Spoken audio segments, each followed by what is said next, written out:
Wesley! I ran towards the dunes. The beach was packed with families and rogue sun umbrellas that threatened to hit someone in the wind. Seagulls circled overhead, waiting for someone to drop a stray French fry from their lunch onto the sand. Was it the most romantic spot? Not exactly. But who cared? I'd made friends with a cute boy, and he was waving back at me. "Come on, Wesley, they found it!" He smiled that shy smile that made his braces sparkle, and I swooned. "Let's go," he said from across the beach. Wesley was tall and gangly, and he wore cool board shorts with elephants on them. Obviously, I had a massive, massive crush on him. I ran toward him in my pink bikini. Mom had helped me wax just about every part of my body to be able to wear this thing, and I was abnormally proud of it. If only Wesley knew how much I'd done to look like the rest of the girls here at the beach, the ones who definitely didn't need to worry about shaving their toes. All Iranians came with their own carpets, and half Iranians like me were no exception.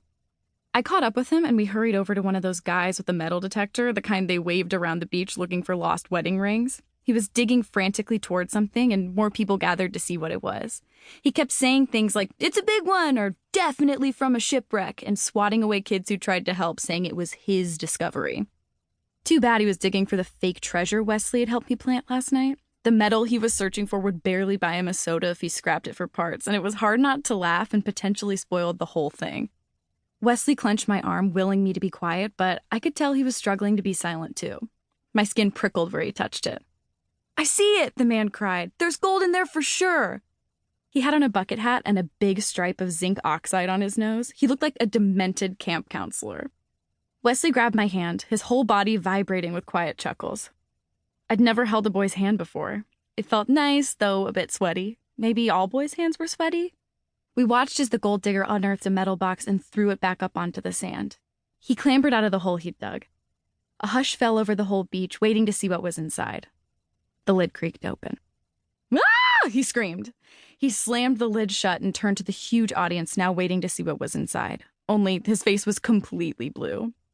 "It sprayed me," he spluttered. "It's booby-trapped."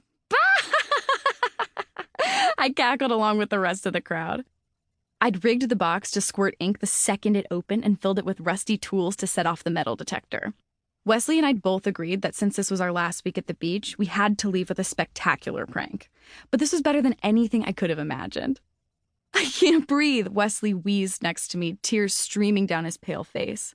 His eyelashes were so blonde I could barely see them.